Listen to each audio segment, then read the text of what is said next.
हर आदमी अपने जीवन में अनेकों बार यह सुना होगा कि कर्मों का फल मिलता है और दूसरों को बताते भी चलते हैं कि कर्मों का फल मिलता है। लेकिन सुनने और सुनाने की यह बातें बाहर बाहर से होती हैं। अंदर से इन बातों पर उसे पूर्ण रूप से यकीन नहीं होता है कि वास्तव में कर्म का फल मिलता है। और यही वजह है कि कर्म करते समय अपने कर्मों के प्रति सतर्क नहीं होता और उसके कर्मों में कुछ ऐसे भी कर्म शामिल हो जाते हैं जैसे मानो बेहोशी में किया गया कर्म हो। और ऐसे कर्मों का परिणाम जब उसके सामने आता है तो वह दुखित तो होता ही है, हैरान भी होता है कि जो हमने जीवन में किया नहीं वैसा परिणाम हमारे समक्ष क्यों आ रहा है। वह कभी यह देखने का प्रयास ही नहीं करता है कि आखिर कर्म का फल मिलता कैसे है, किस तरह से मिलता है और यह किस तरह से देखा जा सकता है। कर्म का फल जानने के लिए और देखने के लिए आदमी को ज्ञान और ध्यान की जरूरत पड़ती है।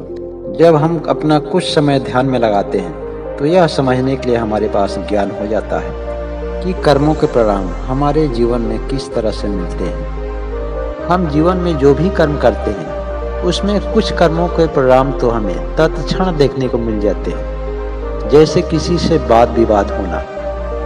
तुरंत कर्मों के परिणाम तुरंत सामने आते हैं। कभी कभी हमें अपने सामने वाले से अच्छा और बुरा व्यवहार करने का परिणाम तुरंत देखने को मिल जाते हैं और कुछ कर्मों के परिणाम महीनों बाद देखने को मिलते हैं, कुछ के वर्षों बाद तो कुछ के जन्मों बाद, जिसको हम पूर्वार्थ कहते हैं। हमारे साथ अभी जो भी हो रहा है, अच्छा हो रहा हो या बुरा हो रहा हो, यह तो निश्चित है कि यह सारे परिणाम हमारे ही कर्मों का है। यह बात अलग है कि इन बातों से हम अबोध हैं कि जो यह परिणाम हमारे सामने हैं इसके पीछे किए गए कर्म कितने पुराने हैं, कितने पहले के हैं। हो सकता है यह कर्म हमने पिछले जन्म में किया होगा, यह हो सकता है यह कर्म हमारे इसी जन्म में काफी पुराने वर्षों का रहे होंगे, या फिर कर्म करते समय हम अज्ञानतावश किए होंगे, क्योंकि नासमझी में किए गए कर्म हमें कहाँ याद होते हैं। जो आदमी जागृत अवस्था में रहकर कोई भी कर्म करता है वही अतीत के कर्मों पर भरोसा कर सकता है और उसके परिणामों पर भी। अन्यथा कर्मों के प्रति भ्रमित होकर जीवन में अच्छे और बुरे सभी कर्म करते चले जाते हैं। बहुत लोग तो बुरे कर्म करते हैं और उनके बावजूद भी उनकी जिंदगी बड़ी अच्छी से कटती है। वह तो भ्रमित होते ही हैं, उनके आसपास रहने वाले भी भ्रमित होते हैं। लोग सोचते हैं कि दुनिया के सारे बुरे कर्म यह करते चला जा रहा है और जितना ही बुरा कर्म कर रहा है उतना ही इसकी जिंदगी अच्छी से कट रही है।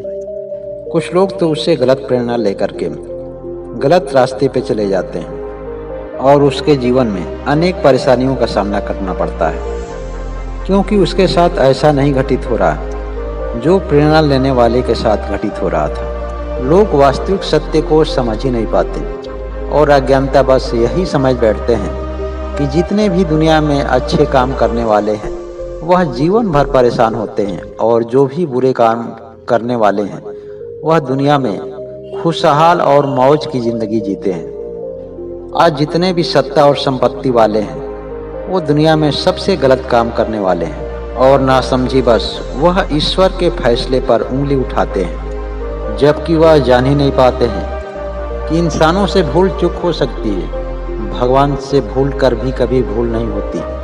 हम अपने बच्चों में भेदभाव जरूर कर सकते हैं क्योंकि हम माया में जकड़े हुए इंसान हैं, लेकिन ईश्वर कभी भी इस धरती पर रहने वाले किसी भी जीव से भेदभाव नहीं कर सकता, चाहे वह आदमी हो, पशु हो या फिर पौधा हो।